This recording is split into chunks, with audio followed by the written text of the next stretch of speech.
Hi, this is Bhairav from Amrutha's academy. So 2026 సంవత్సరంలో railway ఉద్యోగాన్ని సాధించాలంటే కీలకమైన పాత్రను పోషించేటువంటి రెండు సబ్జెక్టులు ఉంటాయి. ఆ రెండు సబ్జెక్టులో భాగంగా మొదటిది mathematics and second one general science అని అంటున్నాం. అయితే ఆల్రెడీ మ్యాథ్స్ క్లాసులు స్టార్ట్ కావడం జరిగింది. ఈ రోజు నుండి జనరల్ సైన్స్ క్లాసులను నేను బోధిస్తూ ఉన్నాను. సో ఈ రెండు సబ్జెక్టులకు సంబంధించి చాలా జాగ్రత్తగా ప్రిపేర్ అవుతూ మేము చెప్పబోయేటువంటి క్లాసులను జాగ్రత్తగా చదువుతూ అదేవిధంగా ప్రాక్టీస్ చేసుకుంటూ మీరు 100% ఉద్యోగాన్ని సాధించాలని మా అమృతాస్ అకాడమీ తరఫున మనస్ఫూర్తిగా కోరుకుంటూ ఉన్నాం. ఓకే, అయితే దీనిలో భాగంగా ఫస్ట్ క్వశ్చన్ నేనేమంటున్నానంటే, yes which acid is naturally present in ant sting. So చీమ కుట్టినప్పుడు సహజంగా విడుదలయ్యే ఆమ్లం ఏది అని అంటున్నారు. అయితే దీనికి సంబంధించి ఉన్నటువంటి కొంత వివరణ ఇచ్చేటువంటి ప్రయత్నం చేస్తాను. ఆ వివరణ ఏమిటి, సో ఎక్స్ప్లెనేషన్ ఏమిటి అనేటువంటి ఒక అంశాన్ని మనం చూస్తే, ఎస్ ఇక్కడ మీరు గమనించాల్సింది ఏమిటి అంటే, ఎస్ ఎర్ర చీమలో కానివ్వండి, సో యాంట్ స్టింగ్ అని అంటున్నా, ఎస్ ఎర్ర చీమ, అదే విధంగా ఎస్ తేనెటీగ హనీబీ, అదే విధంగా ఎస్ దురదగుంటాకు ఎస్ ఈ దురదగుంటాకును ఆంగ్లంలో ఎస్ నెటిల్ ప్లాంట్ అనేటువంటి పేరుతో మనం పిలవడం జరుగుతుంది. అయితే ఈ ఎర్రచీమలో కానివ్వండి, మరియు తేనెటీగ మరియు దురదగుంటాకు, సో ఈ మూడింటిలో ఒక ఆమ్లం అనేది ఉంటుంది. ఆ ఆమ్లం ఏమిటి అని ఒకసారి మనం అబ్జర్వ్ చేస్తే, ఎస్ ఆ ఆమ్లము పేరే ఎస్ ఫార్మిక్ ఆమ్లం అనేది ఉంటుంది. ఈ ఫార్మిక్ ఆమ్లాన్ని మనము ఎస్ మిథనోయిక్ ఆమ్లము అనేటువంటి పేరుతో కూడా మనం పిలవడం జరుగుతుంది. ఎస్ మిథనోయిక్ ఆమ్లం అనేటువంటి పేరుతో కూడా మనం పిలుస్తాం అంటున్నాం. సో ఎర్రచీమ కుట్టినప్పుడు చర్మంలోకి ప్రవేశించేటువంటి ఆమ్లం ఏమిటి అంటే ఫార్మిక్ యాసిడ్ లేదా మిథనోయిక్ యాసిడ్. ఈ ఫార్మిక్ ఆమ్లానికి మరొక పేరు ఏమిటి అంటే మిథనోయిక్ ఆమ్లం. నెక్స్ట్ తేనెటీగ కానివ్వండి, తేనెటీగ కుట్టినప్పుడు కూడా ఈ ఆమ్లము మన చర్మంలోకి ప్రవేశిస్తుంది. అదేవిధంగా దురదగుంటాకు, మనం ఎప్పుడైనా పొలాల దగ్గరికి వెళ్ళినప్పుడు ఆ పొలాల యొక్క గట్ల పైన మరియు వాగుల యొక్క గట్ల పైన ఈ దురదగుంటాకు నెటిల్ ప్లాంట్ అనేది ఉంటుంది. ఈ నెటిల్ ప్లాంట్ అనేది మన చర్మానికి తగిలినప్పుడు దానిలో ఉన్నటువంటి మిథనోయిక్ యాసిడ్ లేదా ఫార్మిక్ యాసిడ్ అనేది మన చర్మానికి తగులుతుంది. ఫలితంగా ఎక్కడైతే చర్మానికి తగులుతుందో ఆ ప్రదేశంలో దురద, మంట అనేటివి కలగడం జరుగుతాయి. ఓకే, అంతెందుకండి, ఇప్పుడు ఎర్రచీమ కుట్టినప్పుడు ఆ ఎర్రచీమ ఎక్కడైతే కుడుతుందో ఆ ప్రదేశంలో దురద, మంట అనేటివి కలుగుతాయి. దానికి ప్రధాన కారణం ఏంటంటే ఆ ఎర్రచీమ కొండిలో ఉన్నటువంటి ఫార్మిక్ యాసిడే. Okay, clear. సో దీనికి సంబంధించి ఉన్నటువంటి ఆన్సర్ ఏమిటి అంటే, ఎస్ చీమ కుట్టినప్పుడు సహజంగా విడుదలయ్యే ఆమ్లము methanoic acid. Option A is the right answer అని అంటున్నాం. నెక్స్ట్ మరొక క్వశ్చన్ ఏమిటి అంటే, yes what is the chemical formula of baking soda. So baking soda యొక్క రసాయన ఫార్ములా ఏమిటి? ఈ క్వశ్చన్ ని ఆర్ఆర్బి ఏఎల్పి సిబిటి 1 2025 లో భాగంగా అడగడం జరిగింది. సో ఇక్కడ ఒకసారి మనం కాస్త వివరించేటువంటి ప్రయత్నం చేస్తాను. దానికి సంబంధించి ఉన్నటువంటి అంశాలు ఏమిటి అనేది ఒకసారి మనం చూస్తే, ఎస్ ఫస్ట్ వన్ నేను ఏమంటున్నానంటే బ్లీచింగ్ పౌడర్ అని అంటున్నాను. సో బ్లీచింగ్ పౌడర్ యొక్క ఫార్ములా ఏమిటి అంటే CaOCl2 కాల్షియం ఆక్సిక్లోరైడ్ అని అంటున్నాం. నెక్స్ట్ అదే విధంగా బేకింగ్ సోడా అని అంటున్నాం. సో బేకింగ్ సోడా ఈ బేకింగ్ సోడా యొక్క ఫార్ములా NaHCO3. నెక్స్ట్ అదే విధంగా వాషింగ్ సోడా యొక్క ఫార్ములా Na2CO3. అదే విధంగా ప్లాస్టర్ ఆఫ్ ప్యారిస్, దానినే మనం సింపుల్ గా POP అనేటువంటి పేరుతో మనం పిలుస్తాం. ఆ ప్లాస్టర్ ఆఫ్ ప్యారిస్ యొక్క formula CaSO4 calcium sulphate hemihydrate. So ఈ ఫార్ములాస్ ని చాలా జాగ్రత్తగా గుర్తుపెట్టుకోవాల్సినటువంటి అవసరం ఎంతైనా ఉన్నది. సో ఇక్కడ బేకింగ్ సోడా యొక్క రసాయన ఫార్ములా ఏమిటి అంటే NaHCO3. ఈ NaHCO3 ని మనం ఇంకొక పేరుతో కూడా మనం పిలుస్తాం. ఆ ఇంకొక పేరు ఏమిటి అంటే sodium bicarbonate. So sodium bicarbonate లేదా sodium hydrogen carbonate. Sodium hydrogen carbonate అనేటువంటి పేరుతో కూడా సోడియం హైడ్రోజన్ కార్బోనేట్ అనేటువంటి పేరుతో కూడా మనం ఇక్కడ పిలవడం జరుగుతుంది అని అంటారు. సో బేకింగ్ సోడా యొక్క రసాయనిక ఫార్ములా NaHCO3 అని అంటున్నాం. నెక్స్ట్ మరొక క్వశ్చన్ ఏమిటి అంటే what colour does blue litmus paper turn when dipped in an acidic solution? ఆమ్ల ద్రావణంలో ఉంచినప్పుడు నీలి లిట్మస్ కాగితం ఏ రంగులోకి మారుతుంది అని అంటున్నారు. అయితే ఇక్కడ దానికి ఉన్నటువంటి వివరణ ఏంటి, ఎక్స్ప్లెనేషన్ ఏమిటి అనేది ఒకసారి మనం చూసినట్లయితే లిట్మస్ కాగితము అని అంటున్నాం. అయితే ఆ లిట్మస్ కాగితం దాని గురించి కాస్త వివరణ ఏమిటి? లిట్మస్ కాగితము, లిట్మస్ పేపర్ అని అంటున్నాం. అయితే ఆ లిట్మస్ పేపర్ గురించి ఉన్నటువంటి వివరణ ఏమిటి అని అంటే అతి సాధారణంగా ఎక్కువగా వినియోగించేటువంటి సూచిక. సో అతి సాధారణంగా ఎక్కువగా అధికంగా వినియోగించే సూచిక ఏమిటి అంటే ఈ లిట్మస్ కాగితం అని అంటున్నాం. ఈ లిట్మస్ కాగితం అనున్నది థాలోఫైటా వర్గానికి చెందినది. సో లిట్మస్ కాగితం అనేది థాలోఫైటా వర్గానికి చెందినటువంటి మొక్క అని అంటున్నాం. సో ఈ లిట్మస్ కాగితం అనేది 2 రంగులలో లభిస్తుంది. లిట్మస్ కాగితం అనున్నది 2 రంగులలో లభిస్తుంది. ఆ 2 రంగులు ఏమిటి అనేది ఒకసారి మనం అబ్జర్వ్ చేస్తే ఆ 2 రంగులు ఏమిటి అంటే ఒకటి నీలి రంగులో లభిస్తుంది, రెండవది ఎరుపు రంగులో లభించడం జరుగుతుంది అని అంటున్నారు. అయితే ఇక్కడ మనం అబ్జర్వ్ చేయాల్సినటువంటి అవసరం ఏమిటి అంటే ఈ లిట్మస్ కాగితం లేదా ఆమ్లాలు ఏవైతే ఉంటాయో యాసిడ్స్ అని అంటున్నా. సో ఆమ్లాలు అని అంటున్నా. నెక్స్ట్ అదే విధంగా క్షారాలు బేసెస్ అని అంటున్నా. సో ఈ లిట్మస్ కాగితాన్ని ఆమ్లాలు అనేటివి సో ఆమ్లాలు అనేటివి నీలి లిట్మస్ కాగితాన్ని నీలి లిట్మస్ ను ఎరుపు రంగులోకి మార్చుతాయి అని అంటున్నాం. నెక్స్ట్ క్షారాలు అనేటివి ఎరుపు లిట్మస్ కాగితాన్ని నీలి రంగులోకి మార్చడం జరుగుతుంది. So acids are blue litmus turns into red. So ఆమ్లాలు అనేటివి నీలి లిట్మస్ కాగితాన్ని ఎరుపు రంగులోకి మారుస్తాయి అని అంటున్నాం. సో ఆమ్ల ద్రావణంలో ముంచినప్పుడు నీలి లిట్మస్ కాగితం ఏ రంగులోకి మారుతుంది అంటే ఎరుపు రంగులోకి మారుతుంది. So answer is red colour. Option B is the right answer అని అంటున్నాం. నెక్స్ట్ వన్ మరొక క్వశ్చన్ ఏమిటి అంటే which acid is primarily found in lemons and oranges?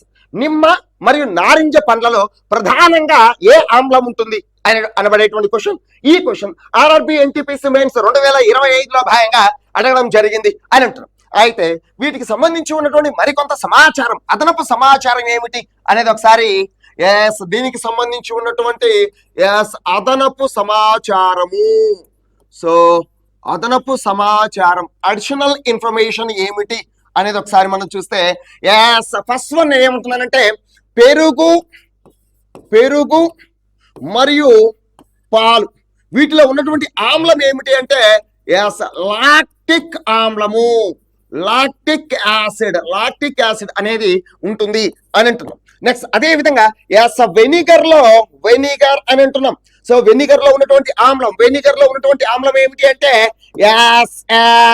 Acetic ఆమ్లం అనేది ఉంటుంది అని అంటున్నాము. నెక్స్ట్ అదే విధంగా ఇక్కడ చూస్తే టమోటా మరియు పాలకూరలో ఉన్నటువంటి ఆమ్లం ఏమిటి అంటే టమోటా మరియు పాలకూరలో ఉన్నటువంటి ఆమ్లం ఏమిటి అంటే ఆక్సాలిక్ ఆమ్లము, ఆక్సాలిక్ యాసిడ్ అనేది ఉండటం జరుగుతుంది అని అంటున్నాం. నెక్స్ట్ వన్ చింతపండు, అదే విధంగా ద్రాక్ష, అదే విధంగా పచ్చి మామిడి వీటిలో ఉన్నటువంటి ఆమ్లం ఏమిటి అంటే టార్టారిక్ ఆమ్లం అనేది ఉండటం జరుగుతుంది. నెక్స్ట్ అదే విధంగా నిమ్మ మరియు నారింజ. సో నిమ్మ మరియు నారింజలో ఉన్నటువంటి ఆమ్లము సిట్రిక్ ఆమ్లము, సిట్రిక్ యాసిడ్, సిట్రిక్ ఆమ్లం అనేది ఉంటుంది. అదే విధంగా 6th వన్ నేను ఏమంటున్నానంటే ఉసిరిలో ఉన్నటువంటి ఆమ్లం ఏమిటి? ఉసిరిలో ఆస్కార్బిక్ యాసిడ్, ఆస్కార్బిక్ ఆమ్లం, ఆస్కార్బిక్ యాసిడ్ అనేది ఉంటుంది. సో ఇక్కడ చూసినట్లయితే 5 ఒకసారి గమనిస్తే నిమ్మ మరియు నారింజలో ఉన్నటువంటి ఆమ్లం ఏంటంటే సిట్రిక్ యాసిడ్ అనేది ఇక్కడ ఉండటం జరుగుతుంది అని అంటున్నాం. సో ఇక్కడ నిమ్మ మరియు నారింజ పండ్లలో ఏ ఆమ్లం ఉంటుంది అంటే option B is the right answer. Citric acid అనేది ఉండటం జరుగుతుంది అని అంటున్నాం. సో నెక్స్ట్ క్వశ్చన్, 5వ క్వశ్చన్ ఏమిటి అంటే what is the normal pH range of human blood? So మానవ రక్తపు సాధారణ పిహెచ్ పరిధి ఎంత అని అంటున్నాడు. ఈ క్వశ్చన్ ఆర్ఆర్బి గ్రూప్ డి 2025లో అడగడం జరిగింది. సో సాధారణంగా ఇక్కడ ఒక అంశాన్ని మనం గమనించినట్లయితే నేనేమంటున్నానంటే దీనికి సంబంధించి ఉన్నటువంటి అదనపు సమాచారము, సో ఎక్స్ట్రా ఇన్ఫర్మేషన్ ఏమిటి అనేది ఒకసారి మనం చూస్తే, సో సాధారణంగా వర్షపు నీటి యొక్క పిహెచ్ విలువ, వర్షపు నీరు, రెయిన్ వాటర్, సో వర్షపు నీటి యొక్క పిహెచ్ విలువ 5.6గా ఉంటుంది.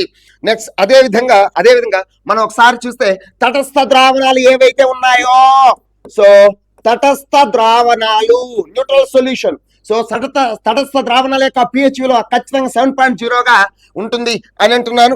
నెక్స్ట్ అదే విధంగా మానవుని యొక్క రక్తం, బ్లడ్ యొక్క పిహెచ్ విలువ ఎంత ఉంటుందంటే అప్రాక్సిమేట్లీగా 7.3 to 7.4, సాధారణంగా ఎన్సీఆర్టీ సిలబస్ లో 7.4గా ఉండటం జరుగుతుంది అని అంటున్నారు. సో మానవ రక్తపు సాధారణ పిహెచ్ పరిధి ఎంత?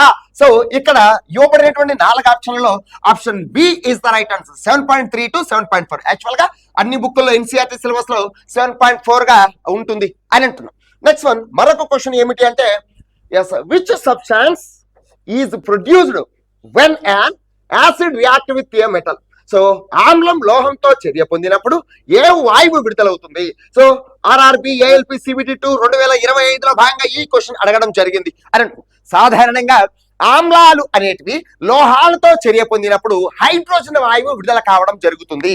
So acids react with metals to form hydrogen gas అని అంటున్నాను. అయితే దానికి సంబంధించి ఉన్నటువంటి ఇన్ఫర్మేషన్ ఏమిటి అంటే ఇక్కడ నేనేమంటానంటే ఆమ్లాలు ఏవైతే ఉంటాయో యాసిడ్స్ అని అంటున్నాను. సో ఆమ్లాలు ఏవైతే ఉంటాయో, ఆమ్లాలు లోహాలతో చర్య జరిపినప్పుడు, ఆమ్లాలు లోహాలతో చర్య జరిపి లవణాన్ని, దట్ మీన్స్ సాల్ట్, లవణాన్ని మరియు హైడ్రోజన్ వాయువును విడుదల చేస్తాయి. హైడ్రోజన్ వాయువును విడుదల చేస్తాయి. అయితే దీనికి సంబంధించి ఉన్నటువంటి ఈక్వేషన్ ఏ విధంగా ఉంటుంది అనేటువంటి ఒక సమాచారాన్ని మనం అబ్జర్వ్ చేస్తే ఆమ్లము, నేను ఇక్కడ హైడ్రోక్లోరిక్ ఆమ్లము HCl అనేటువంటి ఒక ఆమ్లాన్ని తీసుకున్నాను. సో HCl అనబడేటువంటి ఒక ఆమ్లాన్ని తీసుకున్నాను. సో HCl హైడ్రోక్లోరిక్ యాసిడ్ అని అంటున్నా. సో అదే విధంగా ఒక మెటల్ కూడా తీసుకున్నాం, ఒక లోహం కూడా తీసుకున్నాం. ఫర్ ఎగ్జాంపుల్ నేను Mg మెగ్నీషియం అనబడేటువంటి ఒక లోహాన్ని తీసుకున్నాం. సో ఇదేమో ఆమ్లము, ఇదేమో లోహం. సో ఈ రెండింటికి మధ్య రియాక్షన్ జరిగినప్పుడు ఆ రెండింటికి మధ్య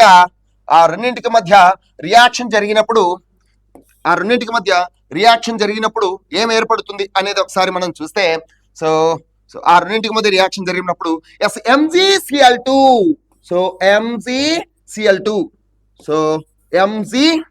సో ఒకసారి ఇక్కడ రాసేటువంటి ప్రయత్నం చేస్తాను.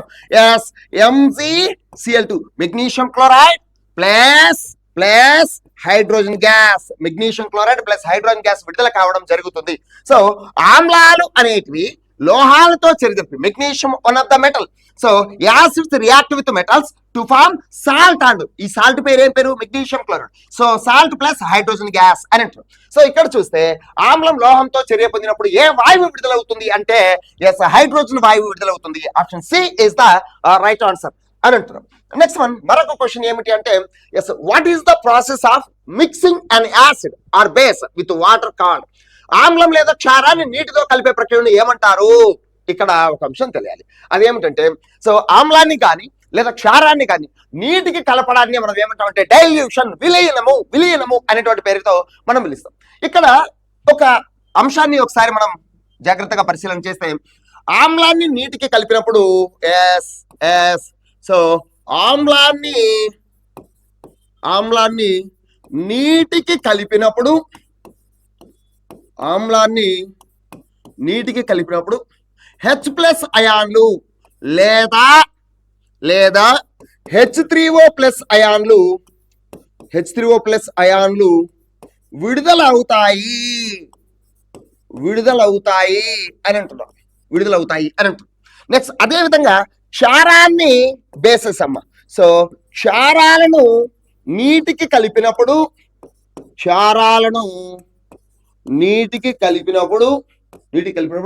OH- అయాన్లు విడుదల కావడం జరుగుతుంది. OH- అయాన్లు విడుదలవుతాయి. సో ఆమ్లాలను కానీ క్షారాలను కానీ నీటికి కలపడాన్ని మనం ఏమంటామంటే ఎస్ విలీన ప్రక్రియ, dilution. Option D is the right answer అని అంటున్నాం. నెక్స్ట్ వన్, మరొక క్వశ్చన్ ఏమిటి అంటే which acid is known as the king of chemicals.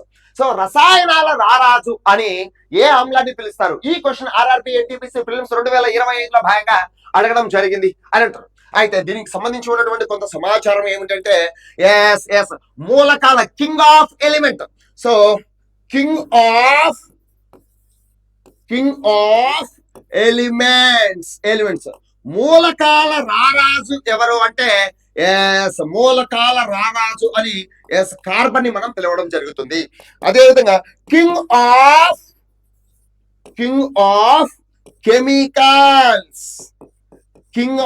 Chemicals. So రసాయనాల రారాజు అని మనం దేనిని పిలుస్తామంటే సల్ఫ్యూరిక్ యాసిడ్. సో సల్ఫ్యూరిక్ ఆమ్లము, సల్ఫ్యూరిక్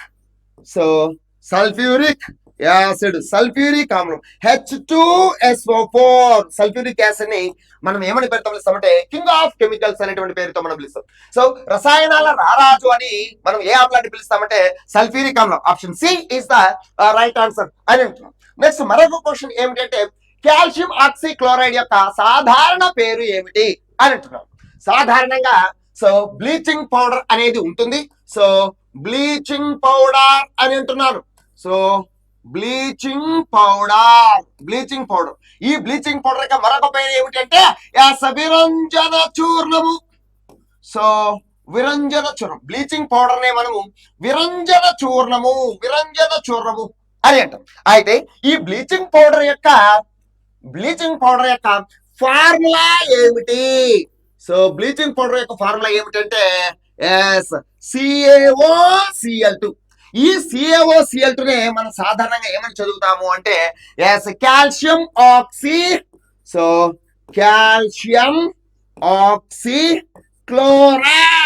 కాల్షియం ఆక్సీక్లోరైడ్ అనేటువంటి పేరుతో మనం పిలుస్తాం. సో బ్లీచింగ్ పౌడర్ నే మనం ఏమంటాం కాల్షియం ఆక్సీక్లోరైడ్. దాని యొక్క formula CaOCl2. So calcium oxychloride యొక్క సాధారణ పేరు ఏమిటి అంటే bleaching powder. Option C is the correct answer అని అంటున్నాం. నెక్స్ట్ వన్, 10th క్వశ్చన్ ఏమిటంటే కడుపులోని ఆమ్లాన్ని తటస్థీకరించడానికి ఏ క్షారాన్ని యాంటాసిడ్ గా ఉపయోగిస్తారు అనబడేటువంటి ఒక క్వశ్చన్ ఉన్నది. దీనికి సంబంధించి ఉన్నటువంటి కాస్త వివరించేటువంటి ప్రయత్నం చేస్తాను. అది ఏమిటి అంటే నేనేమంటానంటే సో ఇక్కడ ఒకసారి మనం గమనించినట్లయితే సో ఇది ఈసోఫాగస్. దీనిని తెలుగులో ఆహార వాహిక అనేటువంటి పేరుతో మనం పిలుస్తాం. సో దీనిని ఏమంటామంటే ఆహార వాహిక అంటాం. ఇదేమిటంటే ఇది జీర్ణాశయము, స్టమక్ అని అంటాం. సో ఇదేమిటంటే జీర్ణాశయము అని అంటాం. ఇదంతా కూడా జీర్ణాశయము అని అంటాం. ఈ జీర్ణాశయం యొక్క లోపలి భాగాన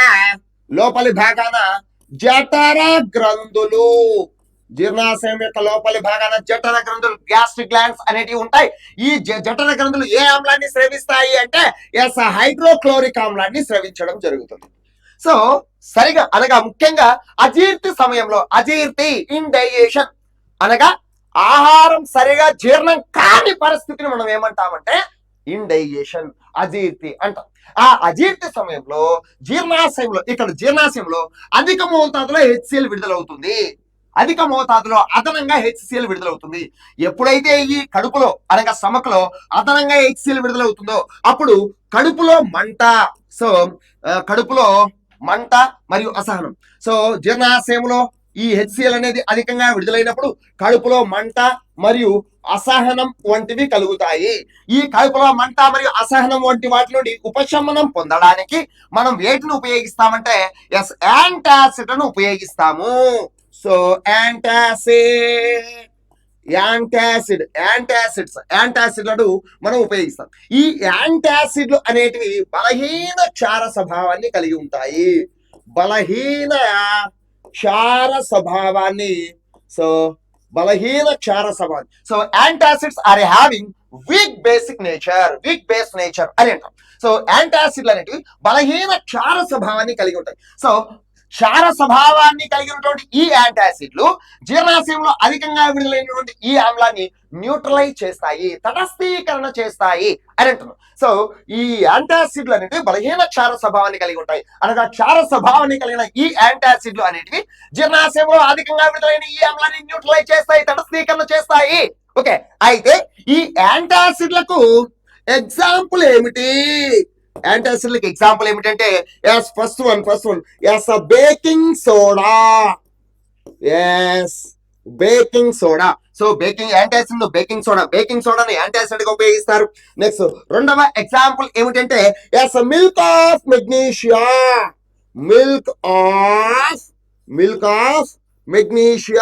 మిల్క్ ఆఫ్ మెగ్నీషియా అంటే ఏం లేదు, మెగ్నీషియం హైడ్రాక్సైడ్ నే, that means MgOH taken twice. So magnesium hydroxide నే మనం మిల్క్ ఆఫ్ మెగ్నీషియా అనేటువంటి పేరుతో కూడా మనం పిలవడం జరుగుతుంది. నెక్స్ట్ మూడవ ఎగ్జాంపుల్ ఏమిటి అంటే ఇక్కడ రాస్తున్నాను. మూడవ ఎగ్జాంపుల్ ఏమిటి అంటే aluminium hydroxide. So aluminium hydroxide అని అల్యూమినియం హైడ్రాక్సైడ్. సో ఈ యాంటాసిడ్లకు ఉదాహరణగా baking soda, milk of magnesia, aluminium hydroxide అని అంటారు. సో కడుపులోని ఆమ్లాన్ని తటస్థీకరణ చేయడానికి ఏ క్షారాన్ని యాంటాసిడ్ గా ఉపయోగిస్తారు అంటే magnesium hydroxide. Option B is the right answer. ఈ మెగ్నీషియం హైడ్రాక్సైడ్ నే మనం ఏమని పేరుతో పిలుస్తామంటే మిల్క్ ఆఫ్ మెగ్నీషియా అనేటువంటి పేరుతో మనం ఇక్కడ పిలవడం జరుగుతుంది అని అంటున్నాం. సో ఇక్కడ నేనేమంటానంటే రైల్వేస్ లో 100% ఉద్యోగాన్ని సాధించాలంటే 2 సబ్జెక్టులు అంటే కీలకమైన పాత్రను పోషిస్తాయి. ఆ 2 సబ్జెక్టులలో ఒకటిది మ్యాథ్స్ కాగా రెండవది ఏమిటంటే general science. So already maths క్లాసులు స్టార్ట్ కావడం జరిగినది. అదేవిధంగా ఈ రోజు నుండి నేనేమంటున్నానంటే జనరల్ సైన్స్ క్లాసులు కూడా స్టార్ట్ అయ్యాయి. చాలా జాగ్రత్తగా ఉంటే వీటికి సంబంధించి ఉన్నటువంటి ఎక్స్ప్లెనేషన్ కూడా మేము ఇచ్చేటువంటి ప్రయత్నం చేస్తాము. సో జాగ్రత్తగా వినండి, నోట్స్ రాసుకోండి, 100% ఉద్యోగాన్ని సాధించండి. ఈ మీరు ఉద్యోగాన్ని సాధించడంలో అమృతాస్ అకాడమీ అనేది ఎప్పటికీ కూడా తోడుగా నిలుస్తుందనే సత్యము. Thank you.